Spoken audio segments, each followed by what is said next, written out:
ထပ်ပြောလို့ရှိရင်တောင်းစားတဲ့အတိုင်းရပါမယ်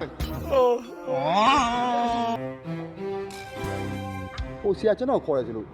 ဘာပြောတယ်ရှိလို့ဆရာကျွန်တော်အချိန်တော့တိတ်မရအောင်ပြောတယ်ရှိမြန်မြန်ပြောဆရာဟာမင်းအချိန်မရအောင်ဘာတွေလုပ်နေလို့ ဟိုဆရာဘက်မှာကားရည်စေးကိုင်းတာလေကားရည်စေးနေတယ်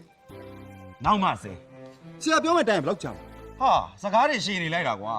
ထပ်ပြောလို့ရှိရင်တောင်းစားတဲ့အတိုင်းရပါမယ်တောင်းစားတဲ့အတိုင်းဘာလဲတောင်းစားတဲ့အတိုင်းရအလောက်ကပြုတ်ပြီးတောင်းစားနေရမယ်လို့ပြောတာနားလေလားဟုတ်ကဲ့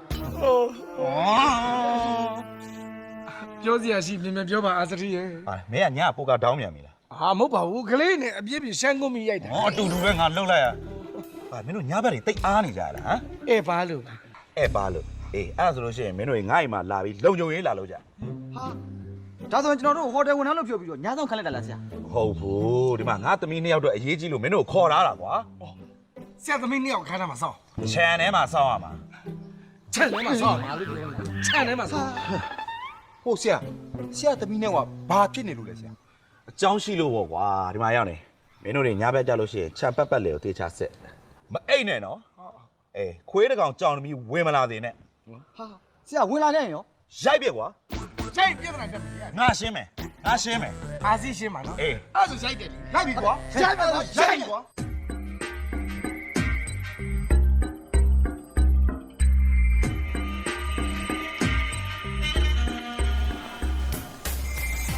ချဲတဲ့ကျွန်းနဲ့ရိုက်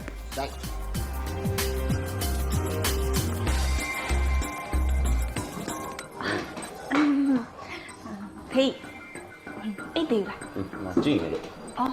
ဟဲ့နေကြပါနင်တို့ညီမနှစ်ယောက်ဒီညကြမှာဘာလို့အင်ကြီးစင်တူဝက်လာဟမ်အော်ဟိုဖေးကသမီးတို့ပြင်မပေးမသွားတာအဲ့ဒါသမီးတို့ကညီမနှစ်ယောက်စင်တူအပြင်သွားဝက်ဖို့ဆိုပြီးဝယ်ထားတာပြင်မင်းသွားတော့အိမ်ထဲမှာဝက်လိုက်တာရုပ်လုံးမယ်တော့မကြမ်းနဲ့နော်ဖေးဟိုအဲ့ဒါထားလိုက်အောင်အရေးကြီးကိစ္စရှိတယ်ဖေးကိုလေလမ်းထဲအရာဒီမှာဖုန်းဆက်ထားတယ်ပါတယ်လေအော်ရက်ကွက်ထဲမှာလေအဲစင်းလိုက်စင်နေစီမံချက်ရှိလို့တဲ့ဟောရှိပေါ့ငါဘာမဟုတ်တာလုပ်ထားလို့လေဖေးဟိုမှာကြည့်လိုက်ဦးဖေးရဲ့ဂျာကြီးရဲ့ကားဆရာရဲ့ဝိတ်တာရဲ့အဲ့ဒီတော့ကိုအဲစင်းလိုက်နေညအိတ်ခိုင်းထားရမလား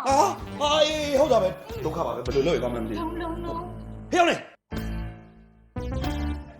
လောင်းဟောနေလေကွာဟောတော့တယ်ပြောင်းဘာလို့အဲစင်းရဲ့ license နေတယ်တဲ့နော်မင်းတို့သွားပုံတော့ဟဲ့ဘယ်မှာပုံအောင်သူတို့ခါထဲမှာပုံဘာလို့သူတို့ခါထဲပုံမှာနားချင်းဘယ်မှာပုံမှာလဲပေါ်ကအိမ်နာထဲမှာသွားပုံ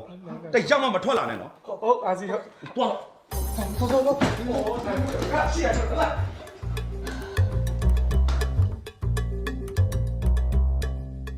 ဦးမော်ကြီးကျွန်တော်တို့အုပ်ချုပ်ရေးမှုရောပါဖေးဟိုမှာပြောလို့ဆိုရင်လည်းရောက်လာပြီဟ